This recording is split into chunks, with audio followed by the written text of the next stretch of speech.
Welcome back. Yes, two Canadian teams today, and we're going to talk about the Edmonton Oilers. The Edmonton Oilers, a team with cap space, but not really.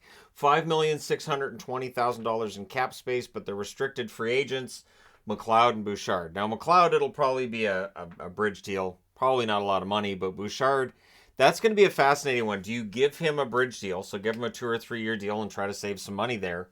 Do you try to get him that long-term contract? Because if you get him that short-term 2 or 3 year deal, he could be making a ton of money 3 years from now. So we'll see. The Edmonton Oilers also with some notable free agents for next summer. We'll talk about that as well. But really, the key thing here is for back-to-back seasons, the Oilers have been over 100 points. They went from 104 points to 109 this past season. Jay Woodcroft's regular season coaching record is fantastic at 76, 32, and 12 behind the Oilers bench. And the power play. The power play is the story. Good night, everybody. 32.36% their power play this past season.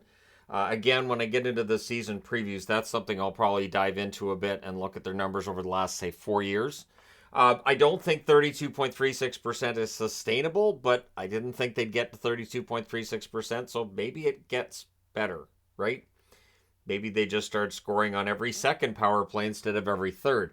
But they were first in goals for, the power play helping them get there. They were 17th in goals against, which is the object of ridicule when it comes to this team, is trying to improve those defensive numbers and take advantage of being the best offensive team in the league by, really amping up the defensive side of things. Now, when we look at power play points, McDavid had 71, Draisaitl had 62. And I want to talk about this here because a criticism of this team is, well, they get all their points on the power play. It's the best power play in history, though, so that's a testament to how good McDavid and Draisaitl were, that between the two of them, 133 points on the power play. That's more than one per game. So that is remarkable. Now, their exits, Yamamoto, Kostin, Bjugstad are gone. Bjugstad, of course, was a rental. Yamamoto was traded before being bought out by the Wings, and of course, Kostin is with the Wings now as well. That's the price of trading of getting rid of Yamamoto's cap hit, so that they have the cap space to hopefully re-sign Bouchard and McLeod. But are the Oilers done? I don't think they want to be. I think Ken Holland would like to make further moves. We'll see if it happens. So when we look at their left-hand side, you've got Evander Kane, you've got Nugent Hopkins, Janmark, who's on a 1-year contract, Holloway. Now, Holloway is one of those key guys. I was talking about Winnipeg this morning and their young players. Holloway is a key young player for the Edmonton Oilers. In the event that Holloway comes in and plays quite well and shows that offensive upside, if he can push his way up the roster, maybe get some top 6 minutes, that could be a huge deal for the Edmonton Oilers. Kajula returns to the team. They have Savoy here as well. We'll see how he does in training camp. And you have McKegg. Yes, McKegg is still playing. He's on a 1-year contract. And at the very least, he's free agent this coming summer.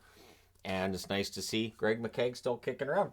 And then in the middle, you've got McDavid and Draisaitl. Now, these guys play together, but ideally you don't want them to play together. You want them to be your 1-2 down the middle. And honestly, personally, I think if you have Holloway as the second-line left winger, and if Nugent Hopkins played third-line center, and then obviously they play together on the power play, but if they were all playing down the middle, 5-on-5, I think that would make the Oilers much more difficult to deal with, and good luck shutting them down. But you have to have the scoring on the wings to make that work. So McDavid had 64 goals, 89 assists for 153 points this season, one of the best years we've seen in the NHL in decades. Draisaitl, 52 goals, 76 assists, 128 points. No slouch in his own right either. And so they need to get these guys on separate lines, really, really amp up their 5-on-5 scoring numbers. And then you've got McLeod, ideally, playing some important minutes here. Brad Malone, Lane Peterson was picked up as well in the offseason. Lavoie, so Raphael Lavoie. I hope Savoy and Lavoie make the team just because I love hearing announcers trying to figure out. Okay, which one's that? Seth Griffith has 1 more year left on his contract. There's Philp as well as an option in the minors. Then on the right-hand side, this is where things are interesting to me because it feels like you're kind of stacked on this part of the roster. Good depth here, and maybe you end up moving somebody over to the right-hand side. So you've got Hyman and Connor Brown who played together in Toronto, of course. Connor Brown. I like Connor Brown, and I think at a league minimum, and of course there's some bonuses that then would get tacked onto next year's salary cap should he reach them. But yeah, Brown is a solid, I would say ideally second or third line player. Fogle, the work ethic with Warren Fogel's fantastic, and if his scoring ever matches his work ethic, look out. 25 goals, I think, is there. But again, a lot of things would have to fall his way for that to happen. Derek Ryan, stupid hockey guy, saying Fogel's going to get 25 goals. That's not what I'm saying. But yeah, Derek Ryan there as well. Ryan, a veteran forward, of course. I like the forward group for Edmonton. It is the same old story, right? Puljujarvi's gone. Yamamoto's gone. They are still looking for that real kick on the wings and that scoring depth on the wings. And we'll see whether or not Connor Brown helps in that regard. And again, if Holloway becomes what they hope he will. Hamblin's there. Bourgault is one to keep an eye on too. Bourgault, if he can force his way onto the roster, again, getting those prospects to develop has been a challenge at times for Edmonton, and this is a really good time for that storyline to change.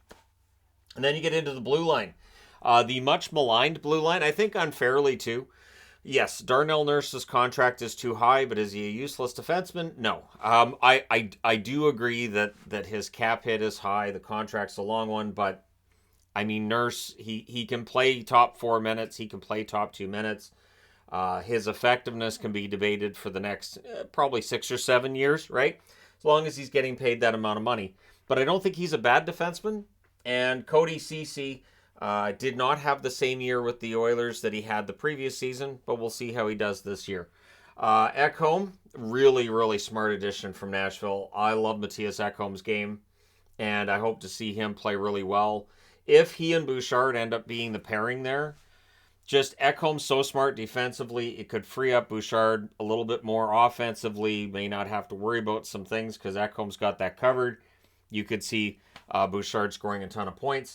You got Kulak. We know Kulak's useful.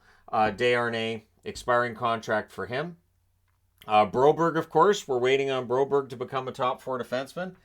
Kemp, Niemelainen, Cam Dineen's in there. Gleason's in there. And again, with the Edmonton Oilers on the blue line, I think it's good, but is this a contending blue line?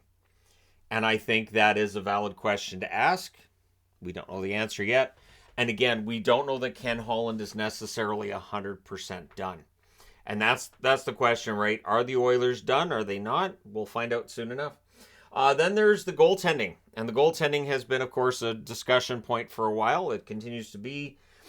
In that Skinner, I think, had a good year.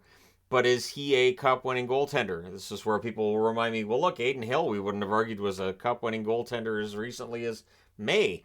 And you'd be right. So we'll see how Skinner and Campbell do. I hope Campbell has a nice bounce-back season. One thing with Jack Campbell is he's such a nice guy that people really do rally for him. It is real, the amount of affection that fans have for Jack Campbell just for being a nice guy. And so hopefully nice guys don't finish last this year, and maybe we see Skinner and Campbell split the net.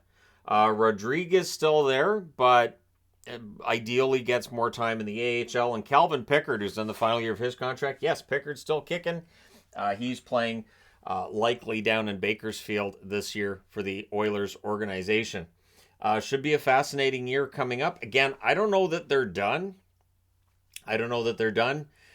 And it could be very, very entertaining seeing what this team ends up doing to fix anything else on their roster. But first, you have to sign Bouchard. You have to sign McLeod. One thing is the idea of an offer sheet for Bouchard. There was, going to be at least some amount of expectation that maybe that could happen, right? But we did not see any offer sheets, and there are so many teams up against the cap now. The odds of an offer sheet coming in, almost nil. I'm saying almost nil because it could technically, I guess, happen in a couple of cases, but quiet off season that way.